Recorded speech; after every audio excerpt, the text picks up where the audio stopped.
Hello everyone, Thoibi food blog na mayam butaram nokjari. Asidi pai pu hangtaktagi chanarak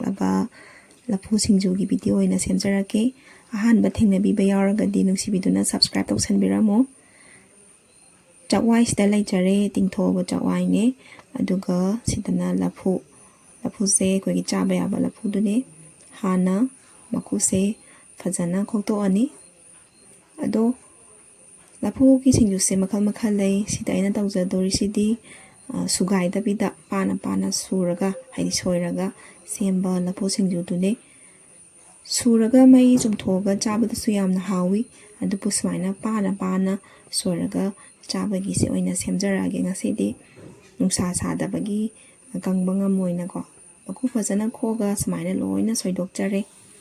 soidokpa loraga ngak thambire aduga atopa machalda ina lawjarise hawai mangal akangba du ngautojare moroi mapangda sida leijare nagopi kanghuman taptuningkho pafar kharaga amuk tawjare ngari morok se hana fajana nairase chanaba changi thum hapjare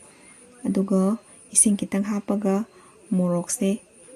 hekta naikharase ado lafu singju gi nungsiba wari ama lejarake Thaina ngang oringaida aije thaina ekta haibako hawai aina ngang oringaida aije heknaba pharakpagane chaning thangning baga phaurakpado daida khoi ma da haiduineba ima lafu singju subiyo na da khoi ma jo khangani o ngang che chaning thangning ba phaure na aduma yama matam dai se na ba kitang pharakpagane lafu singju subiyo na dum haibako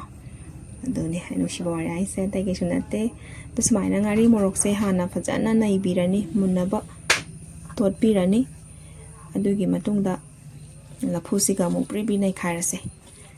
smaina sine na hawe mahi budi kitang thoebako detarga so mahau to kitang budi khenai sisi so mahau amane mayamna try taw triba oitargadi try tawsanbiyo Smaina ngari morok siga lafu siga bribi nairaga fajana noibiraga naba totpirani mulle haiba tanja duda ngasagi hawai mangal do khona takthokjarebako surasu yai haujikti grinder da yam loi sinarabanina takthokjare duga smaina munjarak patanja sida chaisallase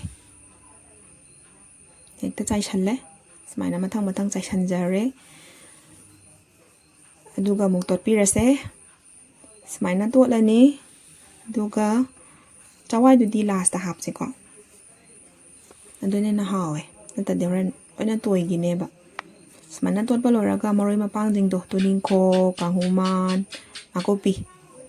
lafu singju da nakopi yaudadi mahau yaude tuna nakopi di soidana hapiyo duga tuningkho ka phakpai ga laride amuk na haudo boni phakpai do sing chawbada thumbada loina sikre Smaina maroi mapang siga amuk totpirani aduga munle harba tanja duda namme haba tanja duda khoina asagi phutoba kamthoba chakwai do adu mu hapchalase chawai se hape mathakta smaina chairaga oina hapchare aduga totpirani loire sida singju subudi loire ado smaina soiraga sudabida chabasina haubra natraga sugairaga mahi kangna sumtoga subuduna haubra habado comment su haibiramo smaina plating tawre aduga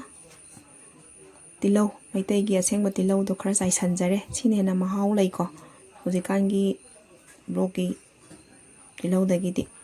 duga pafar je hapchale masak se yengbada phajatra mayam yamna sahawe Thangi video do mu thengnarase bye bye thank you